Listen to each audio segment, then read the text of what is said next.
High বন্ধুরা, তোমাদের জন্য আবার একটা ছোটোখাটো মিনি ব্লগ নিয়ে আমি চলে এসেছি। সো বন্ধুরা, আজকে চলে এসেছে মিউজিয়াম। আর মিউজিয়ামে এসেই কিন্তু তোমাদের এখান থেকে পুরো ব্লগটা আরম্ভ করলাম। মানে এত সুন্দর যে কী বলবো, চারিদিকটা তোমাদেরকে পুরোটা ঘুরিয়ে না দেখালে তোমরা হয়তো বিশ্বাস করতে পারবে না, এত সুন্দর মিউজিয়ামটা। তা আমি ঘর থেকে ভেবে এসেছিলাম ঘর থেকেই ব্লগটা আরম্ভ করবো, বাট আমি এখানে এসে আরম্ভ করলাম। খুবই সুন্দর চারিদিকটা। চলো তোমাদেরকে চারিদিকটা ঘুরিয়ে দেখাই আগে, তারপরে আমি কথা বলছি তোমাদের সাথে। সো বন্ধুরা, তোমরা এতক্ষণ জেনেই গেছো, আর আমি কিন্তু তোমাদের বলেও দিলাম আমি চলে এসেছিলাম জাদুঘর। আর এটা কোথায় আছে? এটা কিন্তু পার্ক স্ট্রিটে আছে। আশা করি তোমরা কম বেশি সবাই জানো।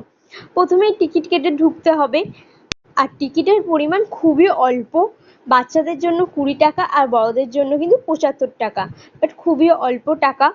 টিকিট কেটে কিন্তু খুব সুন্দর সুন্দর জিনিস তোমরা দেখতে পাবে। তোমাদেরকে আমি সাজেস্ট করবো তোমরা একবার হলেও তোমরা কিন্তু জাদুঘর থেকে ঘুরে আসো। এখানে কিন্তু তোমরা প্রাচীন জিনিসপত্র, বর্ম এবং অলংকার, জীবাশ্ম, কঙ্কাল, মমি এবং মুঘল চিত্রকলার অনেক কিছু ছবি তোমরা কিন্তু দেখতে পাবে।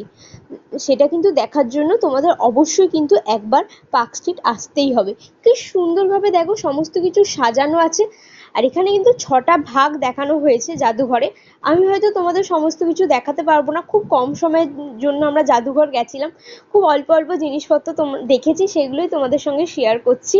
আমি তোমাদের সামনে 2টো ভাগ তুলে ধরবো। কি সুন্দর দেখো মাছগুলো, মনে হচ্ছে জীবাশ্ম আছে, মানে এত সুন্দরভাবে সাজিয়ে রাখা আছে না। সত্যি কথা বলছি, তোমরা হয়তো দেখলে বুঝতে পারবে না এগুলো মরা মাছ, বাট এগুলো ওষুধ দিয়ে চলছে। খুব সুন্দরভাবে রাখা আছে। এতক্ষণ তোমাদের তো মাছ দেখালাম, এবার চলো তোমাদেরকে একটুখানি পশু পাখি দেখায়। আমরা তো চিড়িয়াখানায় সবাই পশু পাখি দেখি, বাট এখানকার পশু পাখিগুলো দেখো কি সুন্দরভাবে রাখা আছে। দেখো, যেগুলো আমরা সায়েন্স বইতে পড়াশোনা করি, মানে কি দারুণভাবে সমস্ত কিছু রাখা আছে। খুবই সুন্দর, খুবই সুন্দর। মানে আমি বলে হয়তো তোমাদেরকে অতটা ভাবে বোঝাতে পারবো না। অবশ্য চোখে দেখাটা না একটা আলাদা রকম, মানে জাস্ট অপরূপা, মানে অপূর্ব সুন্দরভাবে সমস্ত কিছু সাজিয়ে রাখা আছে। সত্যি বলতে খুব সুন্দর। সব থেকে বেশি তো বাচ্চারা আসলে খুব খুশি হবে এইরকম ভাবে পশু পাখি দেখা। হ্যাঁ, আমরা হয় চিড়িয়াখানায় যাই, চিড়িয়াখানায় সবসময় কিন্তু আমরা পশু পাখি দেখতে পাই না। অনেক পশু পাখি হচ্ছে ভিতরে ঢুকে থাকে, খাঁচা থেকে বেরাতে চায় না। যেমন বাঘ জঙ্গলের ভিতর ঢুকে থাকে, বেরাতে চায় না। এখানে আসলে কিন্তু সমস্ত কিছু দেখতে পেয়ে যাবে। মানে খুব সুন্দরভাবে সমস্ত কিছু সাজিয়ে রাখা আছে। আর কত সালে রাখা হয়েছে, কি কারণে রাখা আছে, সমস্ত কিছু কিন্তু এখানে উল্লেখ করা আছে। তোমরা আসলে কিন্তু পড়তেও পারবে, খুবই ভালো লাগবে তোমাদেরকে। আর আমি তো তোমাদেরকে সাজেস্ট করবো, যারা সায়েন্স নিয়ে পড়ো একবার অবশ্যই এখানে চলে আসো। যারা সায়েন্সের স্টুডেন্ট, জাস্ট অসাধারণ। মানে এখানে সমস্ত পরীক্ষা নিরীক্ষা করা হয়, কিভাবে পশুদের ছাল, চামড়া, হাড় দিয়ে বিজ্ঞানের কাজে লাগে, সমস্ত কিছু এখানে কিন্তু দেওয়া আছে। খুব সুন্দরভাবে দেওয়া আছে, জাস্ট না দেখলে বুঝতে পারবে না। খুবই সুন্দর।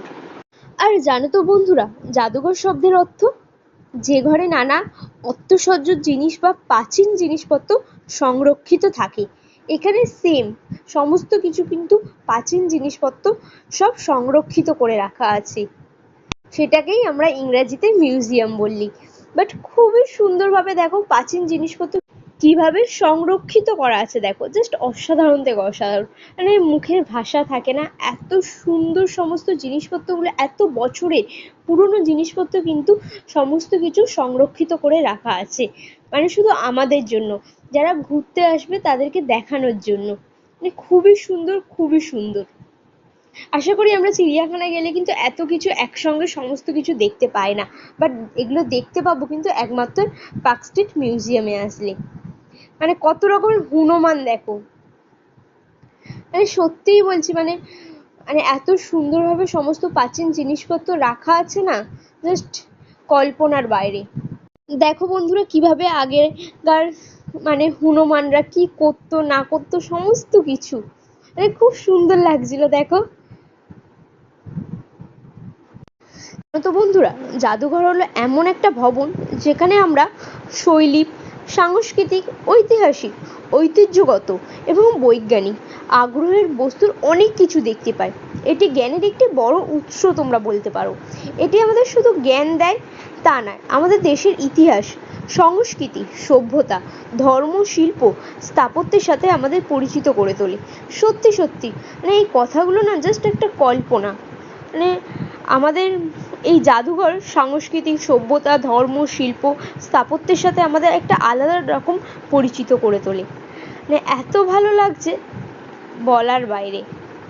অনেক গল্প তোমাদের সঙ্গে করলাম, আর তোমাদেরকে কিছু জিনিসের ছবি আমি ফুটিয়ে তুললাম। জাস্ট অপূর্ব সুন্দর কিছু অপূর্ব অপূর্ব সুন্দর জিনিসপত্র তোমাদেরকে ফুটিয়ে তুলে দেখালাম। যতটা সম্ভব আমি পেরেছি, চেষ্টা করেছি তোমাদের সঙ্গে শেয়ার করার, ততটা সম্ভব আমি তোমাদেরকে দেখিয়েছি। আশা করি তোমাদের ভালো লাগবে।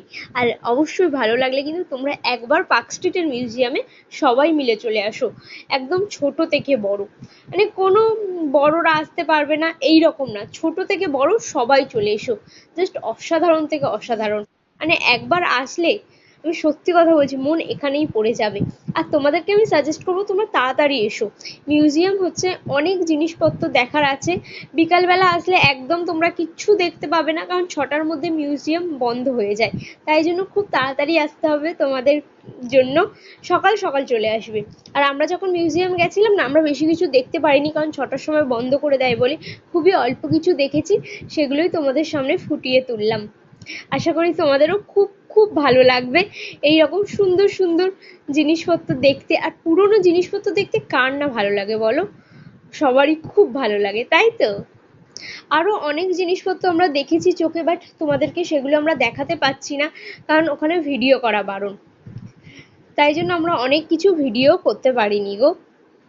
আর তোমাদের বলে রাখি, তোমরা যখন টিকিট কাটবে তখন হচ্ছে বাচ্চাদের জন্য 20 টাকা, আর বড়দের জন্য হচ্ছে কিন্তু 75 টাকা, মানে 18 বছরের নিচে 20 টাকা।